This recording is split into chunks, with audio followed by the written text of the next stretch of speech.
Hello, how you doing today, Larry? I'm good, Chris. How are you? Fine. Well, this is Larry Spitali.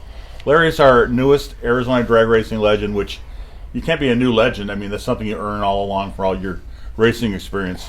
Larry's also in our Arizona Drag Racing Hall of Fame, and he's got, as long as I can remember, he's been out running up and down the track, having a good time and pissing people off by taking the win light. So, we're going to talk about you today, Larry. Oh, okay.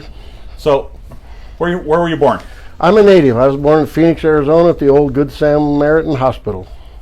I've stayed here my whole life. So that means you were born after 56 or 57? I was born in 52. 52? Oh, yeah. Wow. That's pretty good. That's my knowledge. Most people were born in St. Joe's at that time. Yep. I lived on Missouri Avenue. It was actually out of the city limits. Camelback was the city limits when I grew up on Missouri and 7th Avenue. Wow. I lived right down just a mile north of where Chuck started his Chuck Speed Center. So when he had the one bay store right there. So you knew where it was as a kid? We used to go down there and hang around and watch him do what he was doing with the Googies Willies. He's a fantastic guy. It was. Yeah. Yep. So how'd you get your love for cars? My dad owned a gas station. My brother had a tremendous love of cars, but he got married young, and then I saved my money up between my junior and senior year, and I went to Sands to buy a new Chevelle, and I ended up leaving there, and that was in '69. And I left there with a 66 that was sitting on the lot, and it had a bunch of bolt-ons and the headers and the manifolds, and it sounded really cool and everything. And I bought that and drove it home, and the motor blew up 2 weeks after I bought it. So there I was. It hadn't been driven hard or anything once you owned it, did it? When I owned it, or before I owned it? It was rode hard and put up wet a lot before I got a hold of it. So where'd you go to high school? Central High. So you were a Bobcat. I was. Very Pride good. of Central High School. Yeah. I went to Grandview, so most of my friends went to West, and I ended up going to Central. So, yeah. So during high school, you had the cool car, or? Well, we got that motor, and we took it apart and got all the machine work done and everything, and then some guy was going to put it together for us, but turned out he was a weekend drunk, and he never came by to do it. He worked at Midway, where my brother did. So we bought this book. The grocery store had said Chevy High Performance, and we put the motor together. It was $396, and it turned out that it was an accident because it ran really, really well. And then I started cruising Central, and then I started going to the midnights, and we used to race at 7th Street and 7th Avenue north of Bell, and we used to set up at 83rd Avenue and Lower Buckeye. And the guy had built a Christmas tree that worked off a battery and so forth. And sometimes you went from a roll, but that's how we got started. So you were in the real OG original group, Street Outlaw guys in Arizona. Yeah. Oh yeah. I used to go to Carnation Milk there at Indian School in Central, and the guy there would be handing out a flyer as to where the races were. So, and the sheriffs were pretty cool. If they'd come, they'd just break you up back then. They didn't haul you away. So it was pretty good stuff. And we were out nowhere. There was nothing out there where we were at. So it worked out pretty good. When did you realize that you became more of a drag strip guy than a street racing guy? Well, we were at 83rd Avenue Lower Buckeye one night, and I had a Arizona brake and clutch pressure plate in my car because it's all I could afford at the time. And I blew the clutch, went through the hood, cut the headers in half, did a lot of damage to the car. Fortunately, not to either one of us. I was racing Don Woodard. He had a camera on the street that I was racing, and I was actually ahead of him. And then so I towed it into the shop, and after I got beat to a pulp by the old man for drag racing, we started buying parts, and I took a few months to put it back together, and I put a gear in it. I had a 373 gear in it on the street, and so we put 513s in it, took it to the racetrack, and that was the disease right there. First pass down the track at Mel Larson's, and it was time to go. So Mel Larson's was the Phoenix Dragway, Speed World. Yeah. All the iterations, but that was your first drag strip. That was my first drag strip. In fact, Mel's girlfriend lived right next door to my brother on Coulter and 15th Avenue, and got to know Mel really well, and that's where we started. And then I went on from there and raced the Chevelle, and then we couldn't go fast enough to run the numbers, but back then you had to run your whatever your weight bracket was. So D stock was, I think, 8 pounds per cubic inch, and we couldn't run the number that other cars were, but so you had to run that index on the weekends. Well, when everybody was out of town, we could win because nobody was there that I had to lose to. So, and then I got a hold of I bought the Camaro from Dwayne Jacobson and John Yale had bought Watley's old car. They raced it for a little while, and then I bought that. And then I bought a giant motor from Joe Rundle. And then we put that in the car, and that car went 10-0s, and it was pretty fast for what we were doing. Is that the car you think made you arrive as a racer? I mean, to be noticed that you had a quick car all of a sudden? Yeah, that car was fast, and we were running. There was a match race group in town. It was 7 pounds per cubic inch. You could run tunnel ram 2 4-barrels and so forth, and it was heads-up racing. So I was able to win a lot of races, not going as fast, but able to. My reactions were a lot stronger than everybody else's. So there was a guy in Tucson, Gerald John, had a GD Hemi. He was fast. Mm-hmm. He was 3/4 tenths faster than I was, but I could always leave on him and get there before he did. So it worked out really well, but that's how I figured out that maybe I had a pretty good deal going, and I was pretty efficient with the 4-speed. So I was doing that when the Watleys approached me. So tell me, before the Watleys approached you, tell me about the Watley brothers. They're definitely, you and them are associated in a lot of people's minds, you know.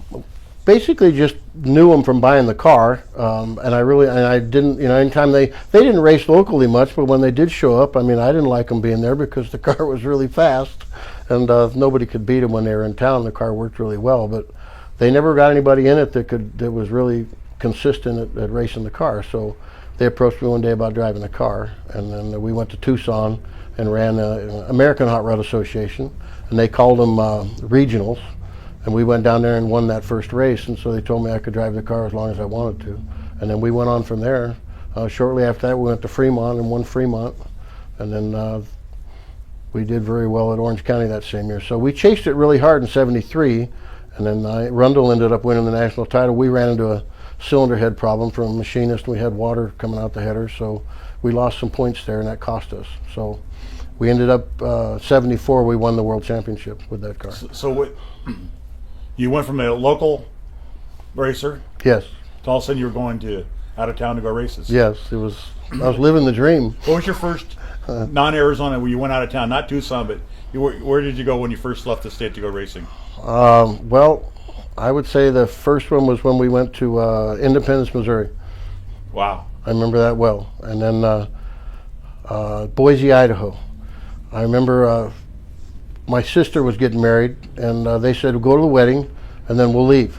Because we had to be in Boise the next morning. So Bill drove all night, straight through, and we rolled into Boise, and we won that race after driving all night. And it was all AHRA stuff? That was all AHRA is what it was, yeah. We never ran any. It was all AHRA out here is what Sure. it was then, during the 70s. They're great sportsman programs they had. I met Bill New at that point, and then jumping way ahead, I ended up going to... in 2009, I went to Boise to run the Night Fire Nationals. They've still run it, and I won a race up there. And I said, you handed me a check in '74 was the last time I was here, and we talked and so forth. So I had a good time. So he had passed away here about 5 years ago, but it was great seeing him again and talking with him. The New family is one of the icon families. They are. Strips. They're a premier family. Yeah. They run a good show. The track is awesome, and can't say enough about them. Yeah, good track. So you're Independence, Missouri? Independence, Missouri, and then we went to Wichita, and then we went to Boise. What did you think the first time you rolled into a drag strip in another state? Were you nervous at all, or? I was not nervous at all. I felt like I had the greatest car in the world after driving my stuff and then getting in the Watley car. That was a Cadillac. Yeah. So, man, that car was all put together right. It just needed to be driven right. It wasn't trying to hurt you like your car did. No. Yeah. Well, a funny thing, the first night we went to Tucson, I was sitting in the staging lanes, and Bill said, I'm going to go. Me and Stan like to watch the finish line. I said, aren't you going to stay here? I'm driving your car. He says, oh, no. He says, I'm not worried about you driving my car. He says, my car goes straight. He says, we used to take bets when you left the starting line, what direction you were going to go. But I always drove through it. I was able to, I guess, Jim and I were talking earlier, when you think you're okay, you just keep going. You just keep driving, So I did. That's how I drove my car. But I didn't have to do that at Watley's. It went straight, so I could concentrate on repeating. How long did you drive for them? I drove last of 72, 3, 4, and 75. We won the Winter Nationals. They moved them to Tucson, and then Bill, he actually got married. And when he got married, he quit racing. So he had built a Vega. We were going to run a hot rod in the Vega, and he sold that car to Gordy Rivera, is where that car went. So, and then I was on my own again. So then got married, raised my kids, and I actually didn't race for 20 years. So you took a break. I took a break, and I had an auto repair center at 51st and Camelback, Ramsey Auto Center. And one day a kid came in there with a 69 Camaro that he'd been messing with, and he needed to sell it, and I bought it. And then I took it to the track, and he had some nice stuff on it, and it worked pretty good. I went out there and raced it, and I thought, well, this is kind of fun, you know. And I went out and finally, I didn't go to any races at all. And then I went out when Eaton was promoting the Winter Nationals at not the Winter Nationals, but at Firebird. And I saw guys red lighting in the finals and semifinals and stuff. And I said, geez, you go that far and you red light. I mean, there's got to be a better way to do it. I think I can still do that. So you're bitten.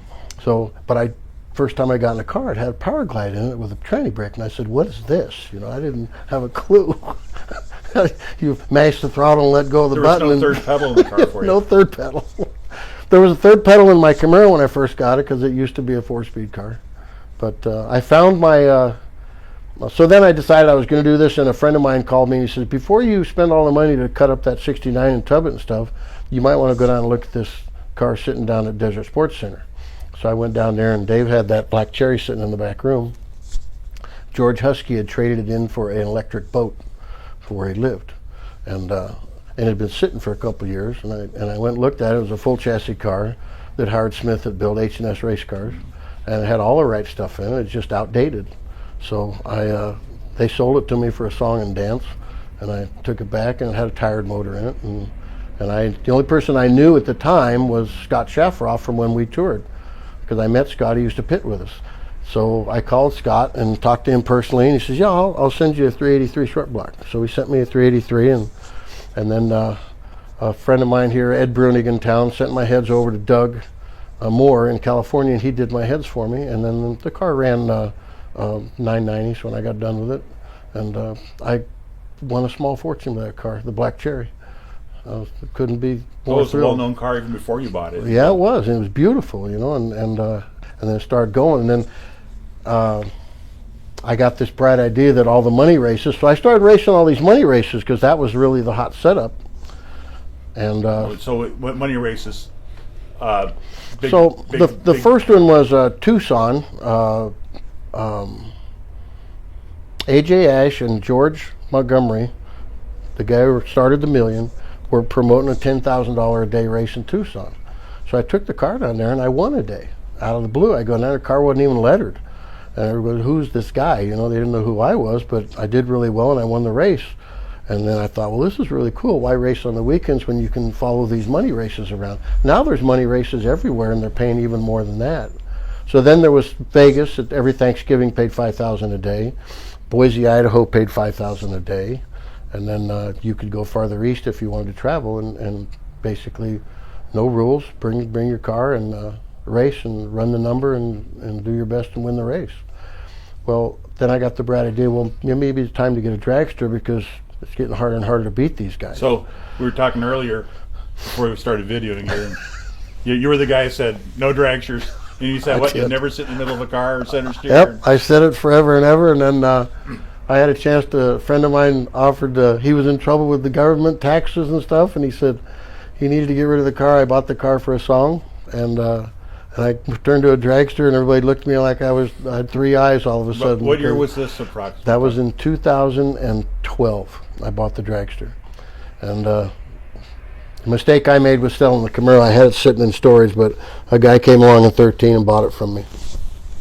So I raced the dragster, and then they changed the format, and then they shortened the track, and all the money races became eighth mile races, and then the dragsters raced the dragsters, and the door cars raced the door cars. Well, that took the advantage away of owning a dragster because I'd rather be in a door car anyway. So I did that for 5 years, and was putting down 4,000 and 5,000 packages in the eighth mile and losing. You know, because one guy came over and said, well, I heard you were really good on the tree, so I dumped the delay out of my box. He goes triple and runs his number with a 1. I load my car with a 6-pack, and I'm done. So I said, that's it, I'm done. I'm selling the car, I'm building a door car. So I got another door car. And that's when I got rid of the dragster. So that was a Monza I bought from a gentleman here in town named Joe Esposito. It was a super gas car. and we reworked it and put a big motor in it, and they went 530s in the eighth mile, and it would go 830s in the quarter mile. It was, I mean, it was a really good car, tube chassis car. So you still chasing the money races when you do it, or? Yeah, in fact, I sold the Monza because I really didn't have enough room in it, and I've got a Camaro that I'm finishing up now. And then the first race will be in Tucson. Chris Forsyth is a well-known racer around, and he promotes the West Coast bracket races. And again, they're eighth mile, and same format. What's your challenge to eighth mile versus quarter mile? Eighth mile, you don't get to play as many games in the eighth mile. I mean, you can hold numbers and stripe race and do all kinds of things in the quarter mile. The eighth mile is you got to live on the tree. You got to hit the tree. You got to race the track, and then you got to race the track's usually pretty strong eighth mile. You don't have to worry about the track being soft, but the finish line stuff is I think it's almost a tool to carry nitrous to stripe race. So I have nitrous on my cars just to stripe race, just on demand with a button. So a lot of guys like to hold numbers. They'll come down and put a wheel on. You can just stick it right back in front of them with the bottle. So you were in it and you got out of it for 20 years for your family. Yeah. Not uncommon. Raised the kids. Yep. Not uncommon. I was. I went about that timeline with a race car, not owning a race car myself. Right. Yeah. My poor wife, I went to her in '99, and I said, the kids are going, do you mind if I drag race a little bit? And, well, I don't care, I ain't going to take anything away from what's going on. She had no idea what poor. I thank her for putting up with it all these years. So, but she's never, she's always been behind me. She can't go to the races. What's her name? Her name is Chris. And she's awesome about putting up with the racing. But she does not anything she can do. So you married up? We married up big time. We've been married. We'll have 43 years here in 2 months. Congratulations! So thank you very much. And she put up with all my racing. So it's been good. So we've done very well. During the time of all the racetracks you've been to, where's the racetrack that you probably said, I wish I would not have gone to that track? Not have gone? Yeah. I mean, a place you raced that you said that was not a good place to race. We talk about good decisions and bad decisions as a race car driver. And I have been really blessed with my abilities. Every track I've been to, at one time or another, I won a race there. I don't have any bad memories of any tracks. I was thankful of the one time I left the surface was beeline, and the walls were further back from the track, so I was able to slide the car down the dirt and not hit anything. And there's one other time I left the track. Final round at Tucson at the Winter Nationals of '75. When I came out of the water box and I stopped the car, I had brake pressure and then it went to the floor. So I staged the car with no brakes. And I figured with the Doug Nash, I'd figure out a way to stop the car at the other end. I wasn't going to quit.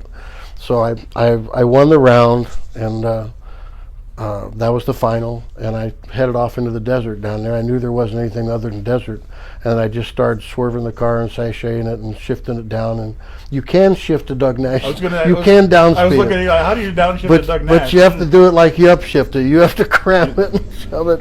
And I'm down there covered in dirt and so forth, and Bill came down and he goes, what are you doing out there? I said, I don't have any brakes. Well, when did you find that out? I said, when I staged it. And he just shook his head. We had to wash the car before we took pictures. So otherwise, I've been very fortunate. I haven't hit any walls or wrecked any cars or been upside down or anything like that. So, amazing story. So, yeah, I see you from time to time at our local cruise night on Saturday night, and you have some. Tell us, you have a nice street car. I have a '66 SS 396 that I've restored. It's regal red, a black vinyl top. It's a numbers matching car. It's a real car. And it was just something I had in high school and my first race car, and I had a chance to buy it in '98.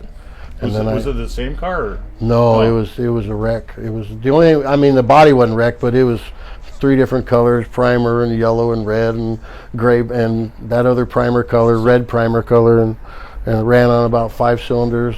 All the bushings in the rear end were out of it. This is what you were doing when you weren't drag racing. So I started playing. I was going to restore that car. Yeah. And then right after that, I found the Black Cherry, and then so I put the Chevelle on the back burner, and I finally finished the Chevelle for real in '06. Is when I finally finished it. So along the way, we all have stories about we we get to where we're at a lot of what we've done ourselves, but there are people who open doors for you or mentored you. There are people along the way that, when you're first getting going, you could go to and ask a question, or who did you look up to back when you started racing? Oh boy, because I know a lot of people look up to you from your successes in racing. Thank you. God, I met so many people. I can't say enough about the drag racers. I don't have anybody into. Joe Rundle taught me a lot about the 4-speed because he couldn't shift one. He couldn't shift a T10 until Doug Nash came about. Then he was, and a lot of guys became pretty good racers after that. But other than the confidence that Bill had in me, because we basically traveled together. Stan flew in a lot, but Bill Watley, he had all the confidence in the world in me. And then his dad was a great guy, D. Watley, and he would talk to me when he was in town. And one of the things that D said was, whenever you're getting ready to make a decision, you're not really sure the answer, always go with your first thought. He said like that. So I've always kind of made that a rule. So don't second guess yourself. When I was in Bakersfield in 06, I won the Western Division, Division 7 Summit Finals in 06.